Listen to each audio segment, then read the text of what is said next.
তো আজকে মায়ের উপর করব একটা প্র্যাঙ্ক, কিন্তু একটা মজার ভিডিও করব যেটা তোমাদের সাথেও শেয়ার করব। আমি রান্নাঘরে ঢুকে চুপি চুপি কথা বলছি। তো আমি ঠিক করেছি এই নিম পাতাটা, এটাকে ধুয়ে যেরকম মাখা করে যে কোনো ফল বা যে কোনো পেয়ারা মাখা, শশা মাখা, সেরকম করে করবো। করে মা তো ঘুমাচ্ছে, মা টের পাবে না। মায়ের কাছে নিয়ে গিয়ে বলবো কি, যেরকম মেখেছি খাবে, খাও। ঘুমের মধ্যেই মুখে ঢুকিয়ে দেবো। আমার এখনই হাসি হচ্ছে। মানে ঘুমের মধ্যে নিম পাতা মাখা খাইয়ে দেবো। তারপর রিয়াকশানটা কী হবে, মানে আমাকে তুলে আচার মারে, আমাকে মারে, নাকি হয় খেয়ে নেয়, টেস্টি করে দেখা যায়। তো চলো শুরু করি। রান্নাঘরের দরজা আটকে করছিলাম, তো চলো একবার দেখে দিই মা কোথায় আর মা কী করছে। মা রোজই এই টাইমে ঘুমায়, তো রোজের নিয়ম অনুযায়ী আজকেও ঘরে ঘুমাচ্ছে, আর আমি এদিকে এই শয়তানি বুদ্ধিগুলো পাকাচ্ছি। তো চলো দেখা যাক কী হয়। নিম পাতাটা আমি ধুয়ে নিয়েছি, মানে আমি বেশি জোরে কথা বলতে পারছি না, তাহলে মা শুনে ফেলবে। তো নিম পাতাটাকে আগে ছাড়িয়ে নিচ্ছে, তারপরে মেখে দেখাচ্ছি। আর এই ডান্ডিটাকেও ফেলবো না, এটাকেও কাঁচি দিয়ে কেটে এর মধ্যে দিয়ে দিই। জানি এইটা না আবার আমার মুখে ঠুসে খাইয়ে দেয়, তাহলে তো হয়ে গেল। প্র্যাঙ্ক করতে গিয়ে আমার লাইফের সাথে প্র্যাঙ্ক হয়ে যাবে। এই যে নিম পাতাগুলোকেও একটু কেটে নিই, তাহলে অতটা বুঝতে পারবে না যে কী জিনিস। এবার এর মধ্যে দিয়ে দেবো লঙ্কার গুঁড়ো অল্প একটু,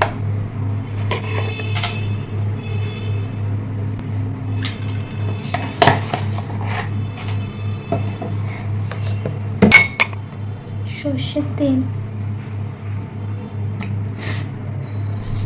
কাসুন্দি ছাড়া তো যে কোনো মাখাই কমপ্লিট হয় না, তো সেখানে কাসুন্দি, যেটা অল্প একটুই দেবো। এবার দিয়ে দেবো নুন,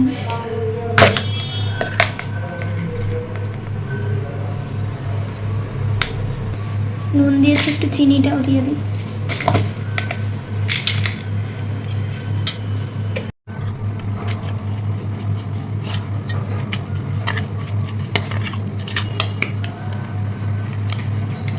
ভালো করে মেখে নিচ্ছি, আর সাথে এটাকে একটু ডলে মানে যাতে পাতা চিবালে দিতে হবে, এমনি মুখে দিলে তো অতটা দিতে লাগবে না। তাই ভালো করে এরকম করে পাতাগুলোকে একটু থেতো করে নিচ্ছি। দেখতে কিন্তু ভালোই লাগছে, কিন্তু আমি খেয়ে দেখার সাহস করতে চাই না, মানে খেয়ে দেখারও আমার সাহস নেই। তোমরা কি কেউ খেতে চাও নিম পাতা মাখা? এবার মা তো ঘুমাচ্ছে, এক্ষুনি তো দিতে পারবো না। দিয়ে উঠলে বা যখন দেখবো একটু জেগেছে, কিছু বলছে আমাকে, কারণ আমাকে তো খুঁজবে যে আমরা এখন শুইনি কেন বা কিছু, তখন গিয়ে বলবে একটা জিনিস খাবে, তারপরে এটা দেবো। চলো দেখা যাক কী হয়।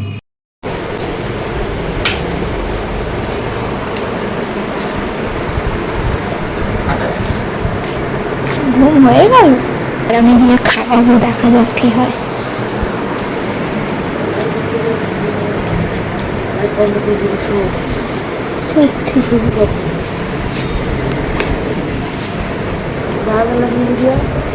যাচ্ছি।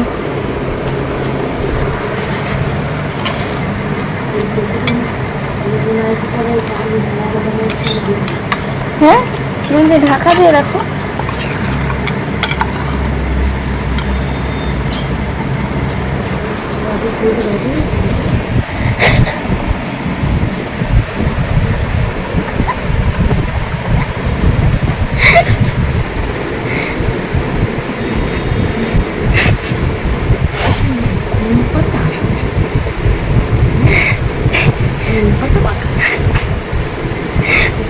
তুমি ভালো লাগছে বলে খারাপ লাগছে? কি করে খাচ্ছ তুমি?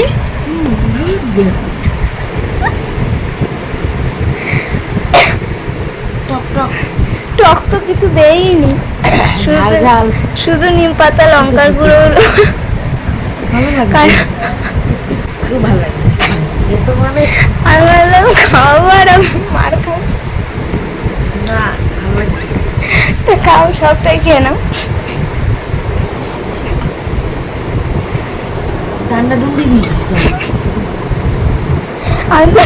তুমি এক চামচ খেয়ে আমাকে ধোলাই দেবে, তারপর ফেলেই দেবে।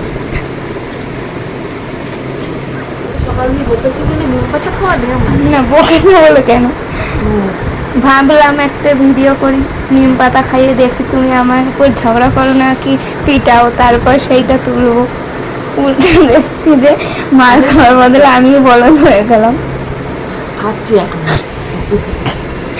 কী করে খাচ্ছ গো তুমি?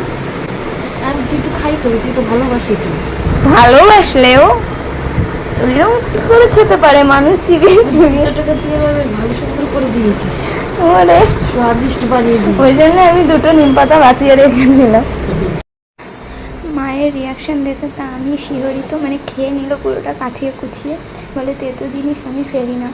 তারপরে হচ্ছে কি আমার তো এত হাসি পাচ্ছিলো কি বলবো, আমি মার খাওয়া হয়েছে, আমি ওটা মা চেটে ফুটে ওটাই খেয়ে নিল। মানে প্র্যাঙ্ক করতে গিয়ে আমি নিজেই প্র্যাঙ্ক হয়ে গেলাম, কি আর করা যাবে। তোমরা হয়তো ভাবছো এটা কেমন প্র্যাঙ্ক, সামনে ক্যামেরা নিয়ে গিয়ে করলাম, খালাম, খেয়ে নিল। বিষয়টা হলো যে আমার মা কিছুই জানতো না, আমি চুপি চুপি এটা করেছি, কিন্তু আমার মা খেয়ে নিয়েছে কারণ ভালো লেগেছে। আর আমার মা জানেন যে সবসময় আমি ব্লগ করছি, নাহলে কিছু একটা ভিডিও করছি, ওইভাবেই ক্যামেরা আমি নিয়ে গেছি ওই ঘরে।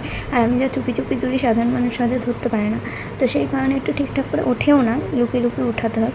তো যাই হোক, যেভাবে হোক লুকিয়ে চুরিয়ে মায়ের সাথে এটা করে আমি তো বেশ মজা পেয়েছি। মা ভেবেছে যে সকাল দিয়ে আমাকে খাওয়া নিয়ে খুব বকা দিচ্ছিলো, এটা ওটা বলছিল, তো সেই কারণে হয়তো আমি বদলা নিয়েছি, কিন্তু সেরকম কিছু না, জাস্ট মজা করে এই ভিডিওটা বানানো। এবার তোমরাও তোমাদের মায়ের সাথে এরকম কিছু ট্রাই করে দেখতে পারো।